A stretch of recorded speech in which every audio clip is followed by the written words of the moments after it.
Hey guys, it is Speed Screamer and welcome to another video, and today we're going to be reviewing the number 21 diecasts. Now, there's kind of a problem with that because I do have a fair few number 21 diecasts. The only thing is that this one I already own, and I have two of them that are pretty much identical, only they were driven by different drivers, and those two were, they're still in their packaging. This one is the Daytona 500 win, which I can't fit in frame because it's so fucking huge. This one's Morgan Shepherd from 1992, and if you look in the background, I have Dale Jarrett, 1991. But to compensate for my lack of number 21 diecast, I have my limited edition 1968 Daytona 500 win that Cale Yarborough drove, and we're going to be reviewing that at the end of the video. So let's get right into it. Starting with Paul Menard, we have his Motorcraft Ford from 2018, which I've never been a sucker for the Fusion body, but I saw this on the new Mustang, and I thought, man, that's a car. And I cannot wait until Lionel Racing stops making Bluetooth speakers of Chase Elliott and decides to actually make NASCAR Mustang diecast, because this will be the car I collect. This will be the first Mustang I get, unless if they release it in like Wave 7, which they probably will.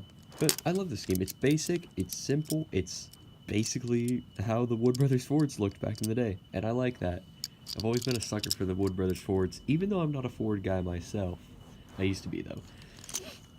Next, we have his Quaker State / Menards Ford Fusion, which, of course, Paul Menard, being a family member of the Menards chain, he got sponsorship from him. And the Quaker State, which surprisingly doesn't have more wins than it does. Or than it actually does. I feel like they need a lot more wins with a brand as recognizable as Quaker State. But anyway, I love this game. It's very interesting how they blended the green, the gold, and the yellow, or the green, the gold, and the white together, sorry. And they still somehow got the old Wood Brothers gold as the number 21. They got that to work pretty well. It kind of clashes in my eyes, but I still like it. It's a nod to the old Wood Brothers schemes, and of course still the font is as well. And I like this scheme. It's a classic scheme that hopefully I see in Victory Lane one day. It's pretty cool. Now, to the big behemoth itself. Cale Yarborough, signed by him. Cale Yarborough's 1968 Daytona 500 Mercury win car. So, I'm not exactly sure where to start with this thing, especially the fact that I can't fit it in frame. Now I can. We have, well, let's start with the engine. You can flip up the hood, and you get a nice view of the V8 there. Sorry, my lighting is really trash today, so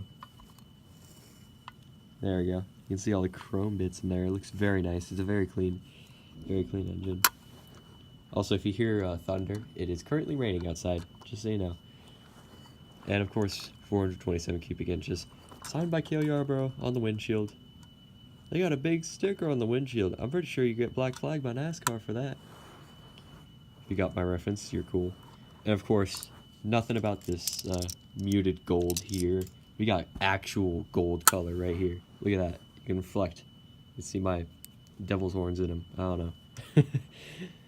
And, of course, being 1968, he was sponsored by some of the weirdest sponsors, including 60-minute cleaners, which I have never heard of before in my life.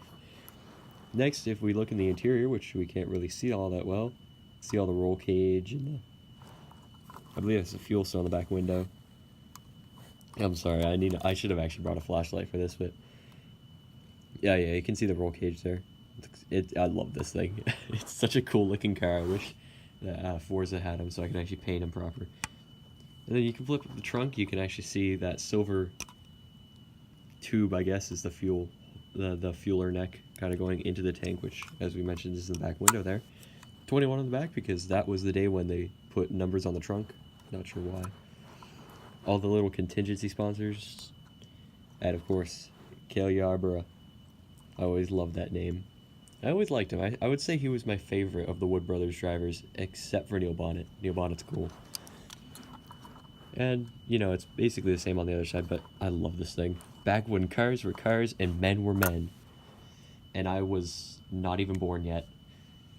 So that's going to be the end of the video here, guys. I hope you guys enjoyed. Comment, rate, subscribe, and like, and bye, guys.